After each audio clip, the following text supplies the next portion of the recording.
10th ಮುಗಿಸಿಬಿಡು ಆರಾಮ್ ಅಂತಾರೆ. 10th ಒಂದು 95 ತೊಗೊಂಡು ಬಿಡು ಆರಾಮ್ ಜೀವನ.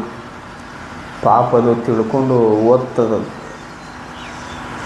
10th ಚಲೋ ಆದ್ಮ್ಯಾಗ ಏನಂತ PUC ಒಳಗೆ CET ಒಂದು ಚಲೋ ಮಾಡಿಬಿಡು ಆರಾಮ್ ಅಂತೀವಿ.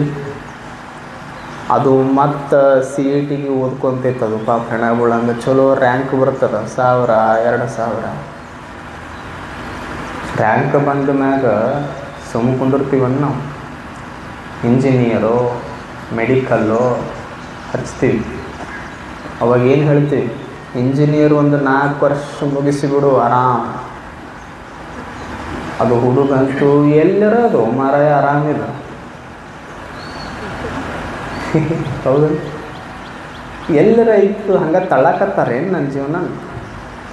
ಅದು ಪಾಪ ಇಂಜಿನಿಯರ್ ಮುಗಿಸ್ತು, ಬೆಂಗಳೂರು IT-BT ಕಂಪ್ನಿ ಒಳಗೆ ಕೆಲಸ ಸಿಕ್ತು. ಅವಾಗ ಹೊರತಾಗಿ ನಿಂತು ಫೋನ್ ಮಾಡಿ, ಯಪ್ಪ ಕೆಲಸ ಒಂದು ಚಲೋ ಪಗಾರ ತೊಗೊಂಡು 50% ಈ ಕಡೆ ಕಳಿಸಿಬಿಡು ಆರಾಮ್. ಅವ ಹಂಗ ಹಿಂಗೆ ಆರಾಮ್ ಹೇಳ್ಕೊಂತ ನಾನು ಆರಾಮ ಮಾಡಿರಿ. ಆ ಬಳಿಕ ಬರ್ತದ ಗುಡ್ಡ,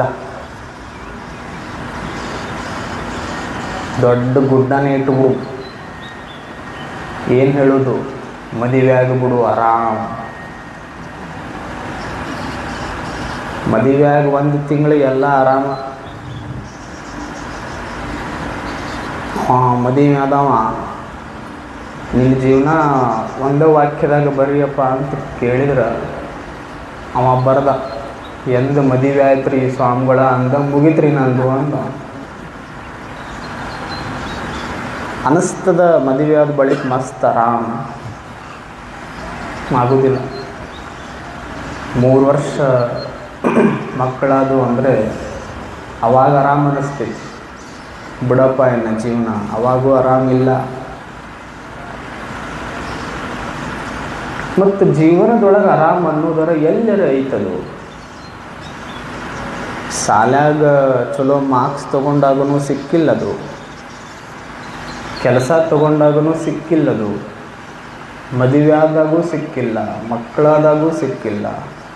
ಮಕ್ಕಳು ಮದುವೆಯಾಗಿ ಮೊಮ್ಮಕ್ಕಳು ಆಡಿಸಿದ್ರೆ ಆರಾಮ್ ಅನ್ನಿಸ್ತದ. ಅವಾಗ ಏನು ಆರಾಮ್ ಅಂದ್ರೆ ಯಾವಾಗ ಕರ್ಕೋತಿ ಅನ್ನೋದೇ ಆರಾಮ. ಅವಾಗ ಅದ್ರ ಬಿಟ್ಟು ದೊಡ್ಡ ಆರಾಮ ಮತ್ತು ಎಲ್ಲರ ಐತಿದು ಆರಾಮ. ನಿಜವಾದ ಆರಾಮ್ ಎಲ್ಲೈತಿ ಅಂದ್ರೆ ಎಷ್ಟು ಸತ್ಯ ಇದರೊಳಗೈತಿ ಸೂಕ್ಷ್ಮ ಕೇಳ್ರಿ.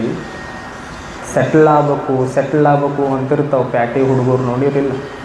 ಅಲ್ಲೋ ಜೀವನದಾಗ ಸೆಟ್ಲ್ ಆಗ್ಬೇಕು, ಏನೋದು ಜೀವನದಾಗ ಜಾಬ್ ತೊಗೋಬೇಕು, ಗೌರ್ಮೆಂಟ್ ಜಾಬ್ ಅಂದ್ರೆ ಸೆಟ್ಲ್ ಆಕ್ಕಿಲ್ಲ ನಾನು ದೇವ್ರಂತಾನ. ನಿನ್ನ ನಿಜವಾದ ಸೆಟಲ್ಮೆಂಟ್ ಯಾವಾಗೂ ಅಂದ್ರೆ ಹಿಂಗೆ 3 ಹಿಂಗೆ 6 ತೆಗೆದು ನಿನ್ನ ಒಳಗಿಡ್ತಾರಲ್ಲ, ಅದು ನಿನ್ನ ನಿಜವಾದ ಸೆಟಲ್ಮೆಂಟ್ ಅಂತ ನಾವು ಅದೇ. ಅಲ್ಲಿವರೆಗೂ ನಾವು ಸೆಟ್ಲ್ ಆಗೋದಿಲ್ಲ ನಾವು.